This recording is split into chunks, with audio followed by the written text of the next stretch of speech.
Hello friends, welcome back to our YouTube channel GK with me. तो आज के इस वीडियो में मैं आपके साथ डिस्कस करने वाली हूँ एस्टेट 2023 की स्ट्रेटेजी के बारे में। आखिरी दिनों में आपको कैसे पढ़ना है और क्या पढ़ना है, इन सब के बारे में आज की वीडियो में आपके साथ डिस्कस करूंगी। तो आप इस वीडियो को लास्ट तक देखिएगा, ये वीडियो आपके लिए जरूर यूजफुल रहेगी।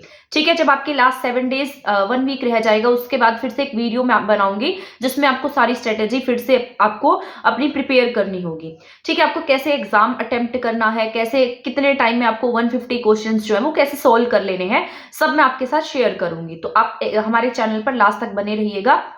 अगर आपने हमारे चैनल पर मैराथन क्लासेस नहीं देखी है तो वो प्लेलिस्ट में ऐड है, जिसने भी नहीं देखी है सीडीपी हरियाणा जी के, वो देख सकता है। इसके साथ साथ अब हम बात कर लेते हैं, आपके कुछ इंपॉर्टेंट पॉइंट्स बताऊंगी मैं आपको, कुछ टिप्स बताऊंगी जो आपको आपके एग्जाम में फॉलो करनी होंगी। सबसे पहला पॉइंट तो उन कैंडिडेट के लिए है जो अब पहली बार एग्जाम देने जा रहे हैं, जिन्हें एस्टेट के एग्जाम के बारे में कुछ भी नहीं पता है। ठीक है, मतलब यानी कि उन्हें नहीं पता है कि एग्जाम किस तरीके का आता है। तो सबसे पहले तो उनके लिए एडवाइस है कि वो क्या करे, अपना सिलेबस जो है उन्होंने अब तक कवर कर लिया होगा, अगर मान लो नहीं भी कवर हुआ है तो जल्दी से जल्दी अपना सिलेबस कवर कर ले। ठीक है, इसको कवर करने के बाद जितने प्रैक्टिस सेट्स हो सके, जितनी प्रैक्टिस हो सके, जितनी टेस्ट सीरीज लगा सके आप, जितने टेस्ट दे सके वो टेस्ट देने हैं आपको। ठीक है, क्योंकि यहाँ पर अगर हम टेस्ट दे लेते हैं, क्योंकि जो हमारी मिस्टेक्स होती है उनका हमें यहाँ पर पता लग जाता है और फिर हम उसको इम्प्रूव कर सकते हैं बार बार अपनी रिवीजन से, उन कंसेप्ट को पढ़कर।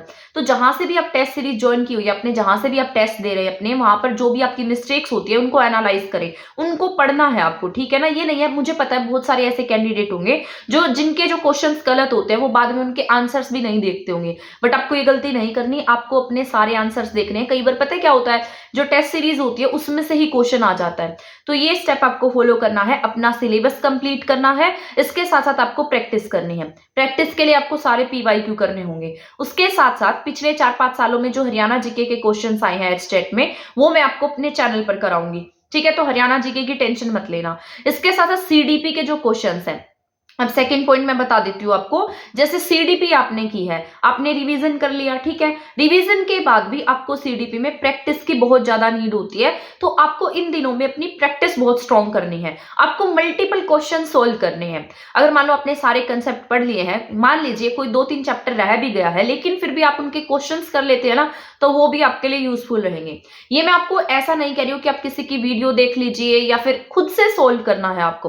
वीडियो भी देख सकते हैं आप, ऐसा कोई वो कंपल्शन नहीं है, वीडियो देखने से आपके कंसेप्ट क्लियर हो जाते हैं। लेकिन अब जब आप खुद से पढ़ते हैं ना, खुद से उन क्वेश्चंस को सोल्व करते हैं, मान लो आपने रिवीजन किया है, आप खुद से सोल्व कर रहे हैं, तो आप उन क्वेश्चंस को ज्यादा टाइम तक याद रख सकते हैं, पेपर में आप उनको आसानी से क्लिक कर सकते हैं। तो ये सेकंड बेनिफिट हो जाएगा आपका खुद से क्वेश्चन सोल्व करने का। तो अपनी प्रैक्टिस जो है वो आपको खुद से करनी है, चाहे फिर वो कौन से भी टॉपिक की है।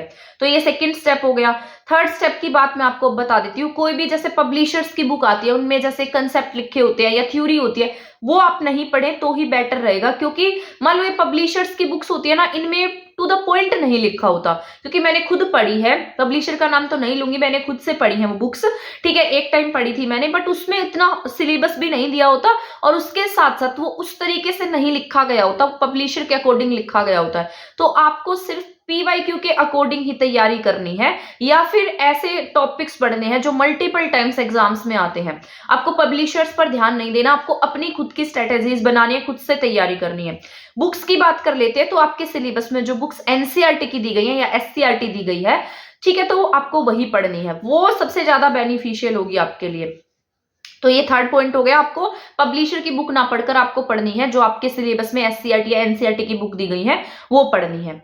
ठीक है, तो ये थर्ड पॉइंट हो जाता है आपका। इसके बाद अगर हम फोर्थ पॉइंट की बात करते हैं कि अभी आपके पास कितना टाइम है और इस टाइम में आप कैसे प्रिपेयर करेंगे, आप अपने अकॉर्डिंग तैयारी कीजिए। मान लो मैं आपको बता देती हूँ कि इतने दिन में ये कर लो, इतने दिन में ये कर लो, या इतने दिन में आप ये टॉपिक पढ़ लो। आपको अपने अकॉर्डिंग, अपनी योग्यता के अनुसार ही तैयारी करनी है। मान लो मैं आपको बता दूं कि आप 1 दिन में ये पढ़ लो, 2 दिन में ये पढ़ लो। मान लो कोई ऐसा कैंडिडेट हो जो इन टॉपिक्स को जल्दी कवर कर लेता हो, कोई ऐसा हो जो लेट कवर करता हो, तो आपको अपने अकॉर्डिंग एक पेज लेना है, उस पर अपने डेज वाइज टारगेट बना लेने हैं, जो भी आपके लास्ट डेज बचे हुए हैं इसके।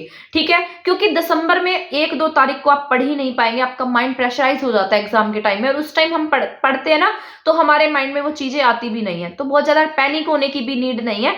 ऐसा भी नहीं है कि आपको इसमें गवर्नमेंट जॉब मिल जाएगी, बट ये है कि आपका एग्जाम जरूर क्रैक हो जाएगा। तो इतना तो पढ़ ही लेना कि आपका एग्जाम क्रैक हो जाए। ये कोई ऐसा नहीं है कि मुझे 110 लाने, 125 लाने, 130 लाने हैं, इससे ज्यादा मार्क्स लेकर आने हैं। चाहे आप 90 भी ले आते तो भी आप पास माने जाएंगे, और चाहे 130 भी लाते तो भी पास माने जाएंगे, दोनों इक्वल माने जाते हैं। लेकिन अगर मान लो आप यहाँ टेस्ट सीरीज देते हैं, तो टेस्ट सीरीज देने के बाद अगर आपके 90-95 मार्क्स आ रहे हैं, 90 से अबव आने चाहिए, 95 से अबव लगाकर चले यहाँ पर, तब आप ये मानकर चल सकते हैं कि आपका एग्जाम आसानी से क्रैक हो सकता है, अगर यहाँ पर आपके 95 प्लस मार्क्स हैं।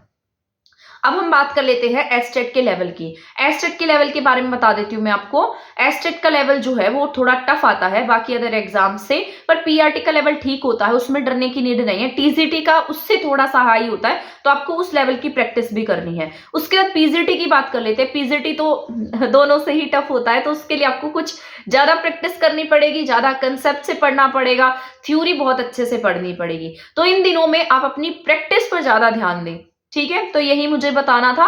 तो इन दिनों में आप अपनी प्रैक्टिस बहुत अच्छे से कर सकते हैं, जो भी आपके टॉपिक्स रह गए हैं वो कर सकते हैं, साथ साथ मैराथन्स क्लासेस देख सकते हैं। अब मान लो हरियाणा जीके के लिए मैंने सिर्फ हमारे 2 टॉपिक रह गए हैं, आर्ट कल्चर एंड लिटरेचर, और उसके साथ साथ हमारा एक टॉपिक रहता है हिस्ट्री ऑफ हरियाणा। ये 2 ही वीडियोज में कंप्लीट हो जाएगा। हरियाणा जीके सारी कंप्लीट है, इसकी मैराथन्स भी है, तो आप देख सकते हैं। मैराथन्स के टाइप में मैंने करा रखी है, अलग अलग नहीं देखनी पड़ेगी। सीडीपी की मैराथन्स है वो देख सकते हैं, ईवीएस की मैराथन्स है वो देख सकते हैं। तो इससे क्या होगा, आपका टाइम कंज्यूम होगा, और उसके साथ साथ अपनी प्रैक्टिस कर सकते हैं।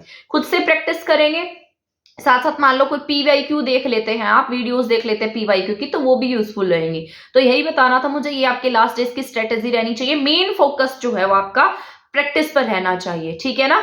तो यही मुझे आपके साथ शेयर करना था। मिलेंगे नेक्स्ट वीडियो में। 7 डेज स्ट्रेटेजीज बताऊंगी मैं आपको, उसमें आपको कैसे प्रिपेयर करना है, ठीक है। एंड देन बताऊंगी मैं आपको आपका एग्जाम कैसे अटेम्प्ट करना है। और अगर आप मान लो पहले आपने एग्जाम दिया है और फिर से आप एग्जाम देने जा रहे हैं, मान लो पहले आप किसी कारणवश 1 मार्क से 2 मार्क से रह गए थे, तो इस बार आपको क्या नया तरीका अपनाना है जिससे कि आप अपने एग्जाम जो है उसको आसानी से क्रैक कर पाए। जो ये 4-5 नंबर से रह जाते हैं, या जिनका 80 अबव स्कोर हो जाता है, उससे आगे नहीं जा पाता, उनके लिए वो वीडियोस जो हैं वो यूजफुल रहेंगी, वो उन्हें जरूर देखिएगा, ठीक है। तो मिलेंगे नेक्स्ट वीडियो में नेक्स्ट स्ट्रेटेजीज के साथ। तब तक चैनल के साथ बने रहें और चैनल को सब्सक्राइब करना ना भूलें। थैंक यू, धन्यवाद।